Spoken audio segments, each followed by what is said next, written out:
Hi friends, ನಾವು ತಗೊಳ್ಳೋ ದಿನನಿತ್ಯದ ಆಹಾರದಲ್ಲಿ ಕಾರ್ಬೋಹೈಡ್ರೇಟ್ಸು, ಪ್ರೋಟೀನು ಮತ್ತು ಫ್ಯಾಟು ಇರಬೇಕಾಗುತ್ತೆ. ಅದರಲ್ಲೂ ಪ್ರೋಟೀನ್ ಅನ್ನೋದು ನಮ್ಮ ದೇಹದ ಪ್ರತಿ ಕಣಕ್ಕೂ ಬೇಕಾದಂತಹ ಪೋಷಕಾಂಶ.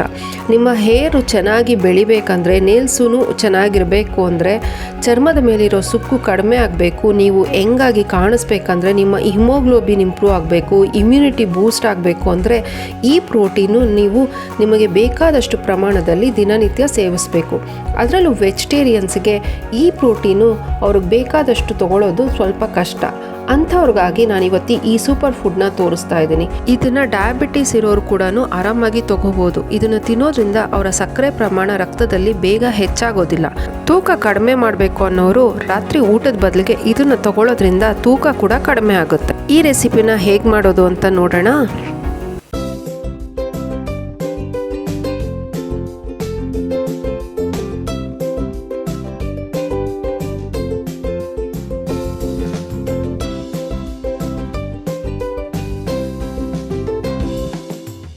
ಮೊದಲಿಗೆ ನಾನು 1/4 kg ಮೊಳಕೆ ಬರೆಸಿರುವಂಥ 3 ಥರದ ಕಾಳುಗಳನ್ನು ಉಪಯೋಗಿಸ್ತಾ ಇದ್ದೀನಿ. ಈ ಥರ ಮೊಳಕೆ ಬರೆಸೋದ್ರಿಂದ ಅದರಲ್ಲಿರುವಂಥ ಪೋಷಕಾಂಶಗಳು ಜಾಸ್ತಿ ಆಗುತ್ತೆ ಮತ್ತು ಗ್ಯಾಸ್ಟ್ರಿಕ್ ಆಗೋದಿಲ್ಲ ಮತ್ತು ಡೈಜೆಷನ್ ಕೂಡ ಈಸಿ ಆಗುತ್ತೆ. 4 ಹಸಿ ಮೆಣಸಿನಕಾಯಿ, 1/4 ಇಂಚು ಶುಂಠಿನ ಒಂದು ಮಿಕ್ಸಿ ಜಾರ್ಗೆ ಹಾಕ್ಕೊಂಡು ಅದಕ್ಕೆ ಮೊಳಕೆ ಬರೆಸಿರೋ ಕಾಳನ್ನು ಹಾಕಿ ತರ್ತರಿಯಾಗಿ ರುಬ್ಕೋಬೇಕು. ನನ್ನ ಚಾನಲ್ನಲ್ಲಿ ಇದೇ ಥರದ ಇಂಟ್ರೆಸ್ಟಿಂಗ್ ರೆಸಿಪೀಸ್ ಮತ್ತು ಆರೋಗ್ಯಕ್ಕೆ ಸಂಬಂಧಪಟ್ಟ ಹಲವಾರು ವಿಷಯಗಳನ್ನು ಶೇರ್ ಮಾಡ್ತಿರ್ತೀನಿ. ಅದರ ನೋಟಿಫಿಕೇಷನ್ ನಿಮಗೆ ಬರಬೇಕು ಅಂದರೆ ನೀವು ತಪ್ಪದೆ ನನ್ನ ಚಾನಲ್ನ ಸಬ್ಸ್ಕ್ರೈಬ್ ಮಾಡಬೇಕು. ಸಬ್ಸ್ಕ್ರೈಬ್ ಮಾಡ್ತೀರಾ ಅಲ್ಲ?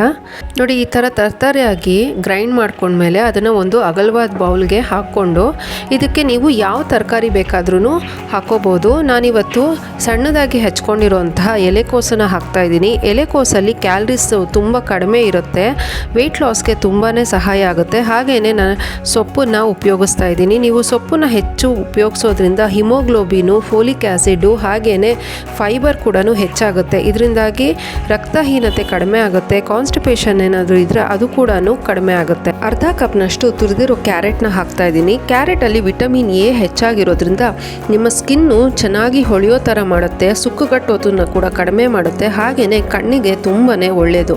ಇದರಲ್ಲಿರುವಂತಹ ಕ್ಯಾರೋಟಿನಾಯ್ಡ್ಸ್ ಅನ್ನೋದು ನಿಮ್ಮ ಇಮ್ಯುನಿಟಿನ ಬೂಸ್ಟ್ ಮಾಡೋದಕ್ಕೂ ಕೂಡ ಸಹಾಯ ಮಾಡುತ್ತೆ.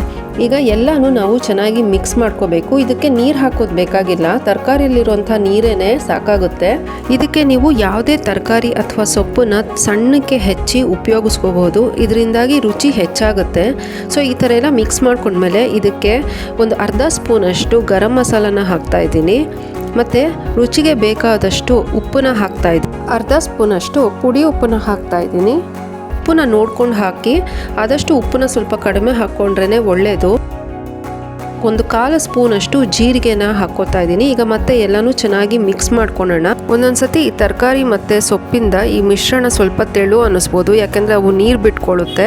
ಆ ಥರ ಏನಾದರೂ ಆದರೆ ಕಡಲೆ ಹಿಟ್ಟನ್ನು ಸ್ವಲ್ಪ ಮಿಕ್ಸ್ ಮಾಡಿಕೊಂಡ್ರೆ ನೀವು ಉಂಡೆ ಕಟ್ಬೋದು. ಈ ಥರ ಉಂಡೆ ಕಟ್ಬಿಟ್ಟು ಅದನ್ನು ಚಪ್ಪಟೆಯಾಗಿ ಸ್ವಲ್ಪ ತಟ್ಕೋಬೇಕು. ಇದು ಆದಷ್ಟು ಸ್ವಲ್ಪ ತೆಳುವೇ ಇರಬೇಕು, ಹೆಚ್ಚು ದಪ್ಪ ಮಾಡಿದ್ರೆ ಒಳಗಡೆ ಬೇಯೋದಿಲ್ಲ.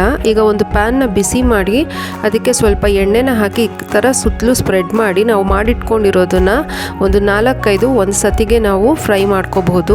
ಈ ಥರ ಲಿಡ್ನ ಕ್ಲೋಸ್ ಮಾಡಿ ಅವಾಗ ತಿರುಗಿಸ್ತಾ ಫ್ರೈ ಮಾಡ್ಕೋಬೇಕು. ಈ ಥರ ಲಿಡ್ನ ಕ್ಲೋಸ್ ಮಾಡೋದ್ರಿಂದ ಅದರಲ್ಲಿರುವಂಥ ಪೋಷಕಾಂಶಗಳು ಹೆಚ್ಚಾಗಿ ಆವಿಯಾಗಿ ಹೋಗೋದಿಲ್ಲ ಮತ್ತು ತುಂಬ ನ್ಯೂಟ್ರಿಷಿಯಸ್ ಆಗಿರುತ್ತೆ ಮತ್ತು ತುಂಬ ಟೇಸ್ಟ್ ಕೂಡ ಇರುತ್ತೆ ಮತ್ತು ಎಣ್ಣೆ ಕೂಡ ಜಾಸ್ತಿ ಬೇಕಾಗೋದಿಲ್ಲ ನಾವು ಈ ಮೆಥಡ್ನ ಫಾಲೋ ಮಾಡೋದ್ರಿಂದ. ನೋಡಿ, ಈ ಥರ ಎರಡೂ ಕಡೆ ಕೆಂಪಾಗೋವರೆಗೂ ಫ್ಲೇಮ್ನ ಮೀಡಿಯಮ್ ಫ್ಲೇಮಲ್ಲಿಟ್ಟು ಫ್ರೈ ಮಾಡ್ಕೋಬೇಕು. ಈ ಥರದ ನಾವು ಪ್ರೋಟೀನ್ ಫುಡ್ನ ನಮ್ಮ ಆಹಾರದಲ್ಲಿ ಹೆಚ್ಚಾಗಿ ತಗೊಳ್ಳೋದ್ರಿಂದ ನಮ್ಮ ಕ್ಯಾಲರೀಸ್ ಬರ್ನಿಂಗ್ ಕೆಪಾಸಿಟಿ ಅಂದರೆ ಮೆಟಬಾಲಿಕ್ ರೇಟ್ ಕೂಡ ಜಾಸ್ತಿ ಆಗುತ್ತೆ. ನಿಮ್ಮ ಮೆಟಬಾಲಿಕ್ ರೇಟ್ ಏನಾದರೂ ಜಾಸ್ತಿ ಆದರೆ ನಿಮ್ಮ ದೇಹದಲ್ಲಿ ಇರುವಂತಹ ಕೊಬ್ಬಿನಾಂಶ ಕೂಡ ಕಡಿಮೆ ಆಗುತ್ತೆ. ನೀವೇನಾದರೂ ಕರೆಕ್ಟಾಗಿ ಪ್ರೋಟೀನ್ನ ತೊಗೊಂಡಿಲ್ಲ ಅಥವಾ ಎಕ್ಸಸೈಸ್ನ ಮಾಡ್ತೀರಾ, ನೀವು ಕ್ರ್ಯಾಶ್ ಡಯಟ್ನ ಏನಾದರೂ ಮಾಡಿದ್ರೆ ಆ ಮಸಲ್ಸ್ ಎಲ್ಲನೂ ಲಾಸ್ ಆಗಿ ನಿಮಗೆ ಆ ಜಾಗದಲ್ಲಿ ಫ್ಯಾಟ್ ಬಂದು ಕೂತ್ಕೊಳ್ಳುತ್ತೆ. ಆಗ ನೀವು ವೇಟ್ ಗೇನ್ ಆಗ್ತೀರಾ.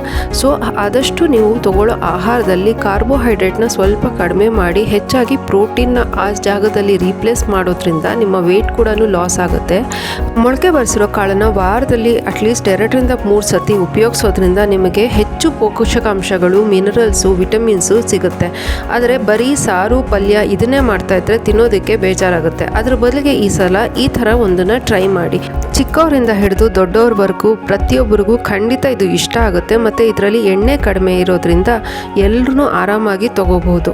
ಒಂದು ಟಿಕ್ಕಿ ನಿಮಗೆ 4ರಿಂದ 5 ಗ್ರಾಮ್ ಅಷ್ಟು ಪ್ರೋಟೀನ್ ಕೊಡುತ್ತೆ ಮತ್ತು 60ರಿಂದ 70 ಕಿಲೋ ಕ್ಯಾಲರೀಸ್ನ ಕೊಡುತ್ತೆ. ಈ ಥರದೇ ಇನ್ನಷ್ಟು ಇಂಟ್ರೆಸ್ಟಿಂಗ್ ರೆಸಿಪೀಸ್ ನೀವು ತಿಳ್ಕೋಬೇಕಂದ್ರೆ ಮರಿದಿರ ನನ್ನ ಚಾನಲ್ನ ಸಬ್ಸ್ಕ್ರೈಬ್ ಮಾಡಲೇಬೇಕು. ಹಾಗೆಯೇ ಈ ರೆಸಿಪಿ ನಿಮಗೆ ಇಷ್ಟ ಆಗಿದ್ದರೆ ನಿಮ್ಮ ಫ್ಯಾಮಿಲಿ ಹಾಗೂ ಫ್ರೆಂಡ್ಸ್ ಜೊತೆಗೆ ಶೇರ್ ಮಾಡಿ ನನಗೆ ಕಮೆಂಟ್ ಸೆಕ್ಷನಲ್ಲಿ ಹೇಗಾಯಿತು ಅಂತ ತಿಳಿಸಿ. ಇನ್ನೊಂದು ಇಂಟ್ರೆಸ್ಟಿಂಗ್ ರೆಸಿಪಿ ಜೊತೆಗೆ ಸಿಗ್ತೀನಿ. ಅಲ್ಲಿವರೆಗೆ ನಮಸ್ಕಾರ.